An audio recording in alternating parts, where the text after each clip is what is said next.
बहुत समय पहले ब्रजभूमि में, जहाँ भगवान श्री कृष्ण ने अपनी दिव्य लीलाएं की थी, एक अद्भुत परंपरा की शुरुआत हुई जिसे 84 कोस परिक्रमा कहा जाता है। यह परिक्रमा लगभग 252 किलोमीटर लंबी मानी जाती है और इसमें मथुरा, वृंदावन, गोकुल, नंदगांव, बरसाना तथा अनेक पवित्र वन, कुंड और तीर्थ शामिल होते हैं। 84 कोस परिक्रमा का रहस्य सनातन मान्यता के अनुसार जीवात्मा को मोक्ष प्राप्त करने से पहले 84 लाख योनियों में भटकना पड़ता है। इसी कारण 84 संख्या को अत्यंत रहस्यमयी और आध्यात्मिक माना गया है।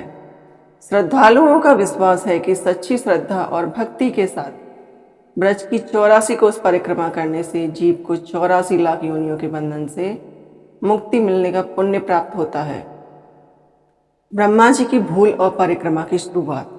कथा के अनुसार एक बार सृष्टिकर्ता ब्रह्मा जी को संदेह हुआ कि ग्वाल बालों के साथ खेलने वाला बालक कृष्ण वास्तव में भगवान कैसे हो सकता है।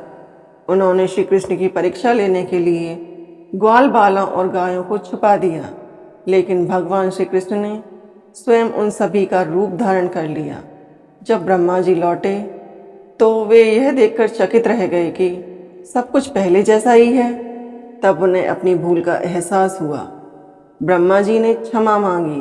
तब उन्हें बताया गया कि उन्होंने केवल कृष्ण का ही नहीं बल्कि पूरे ब्रजधाम का अपमान किया है। इस दोष से मुक्त होने के लिए उन्होंने पूरे ब्रजमंडल की परिक्रमा की।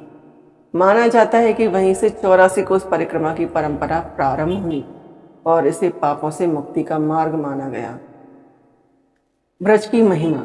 कहा जाता है कि ब्रजभूमि का प्रत्येक कण श्री कृष्ण की लीलाओं से पवित्र है।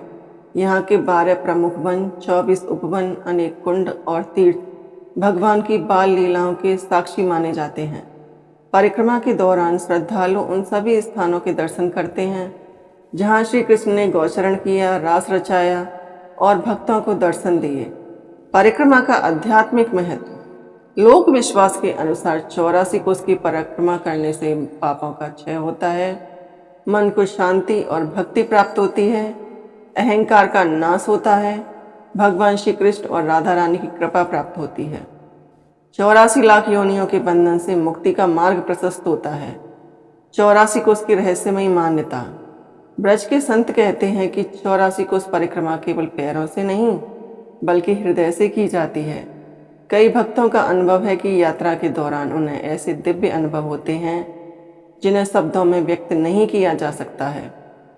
कोई अनजानी सुगंध महसूस करता है, कोई गहन शांति का अनुभव करता है, तो कोई ऐसा लगता है कि मानो स्वयं श्री कृष्ण उसकी यात्रा का मार्गदर्शन कर रहे हों। कथा का संदेश यह है कि एक वृद्ध संत कहा करते थे, ब्रज की 84 कोस परिक्रमा केवल रास्तों की यात्रा नहीं बल्कि आत्मा की यात्रा है। जो व्यक्ति श्रद्धा से यह परिक्रमा करता है वह अपने भीतर छिपे अहंकार, क्रोध और मोह की परिक्रमा भी पूरी कर लेता। इसलिए आज भी लाखों श्रद्धालु ब्रज की धूल को अपने माथे से लगाकर 84 कोस परिक्रमा करते हैं और मानते हैं कि यह यात्रा उन्हें भगवान श्री कृष्ण के और निकट ले जाती है। 84 कोस परिक्रमा क्यों की जाती है? 84 कोस परिक्रमा केवल एक यात्रा नहीं बल्कि आत्मिक शुद्धि का साधन है। इसके पीछे रहस्य यह है कि यह अहंकार को तोड़ती है, शरीर को कष्ट देकर मन को मजबूत बनाती है, व्यक्ति को भगवान के करीब लाती है और अंदर की नकारात्मक ऊर्जा को खत्म करती है। असल में यह बाहरी यात्रा से ज़्यादा अंदर की यात्रा है। 84 कोस परिक्रमा की रहस्यमयी मान्यताएं। ब्रज के संतों के अनुसार परिक्रमा के दौरान देवता अदृश्य रूप में साथ चलते हैं। कुछ स्थानों पर आज भी रासलीला की दिव्य ऊर्जा मौजूद है। सच्चे मन से करने पर व्यक्ति को अलौकिक अनुभव हो सकते हैं। 84 कोस परिक्रमा का अंतिम रहस्य, सबसे गहरा सत्य। एक संत ने कहा था, 84 कोस परिक्रमा पैरों से नहीं अपितु दिल से भी होती है। अर्थात अगर मन शुद्ध नहीं तो यह यात्रा सिर्फ घूमना मात्र ही है, लेकिन अगर भक्ति सच्ची है तो यही यात्रा मोक्ष का मार्ग बन सकती है। धन्यवाद।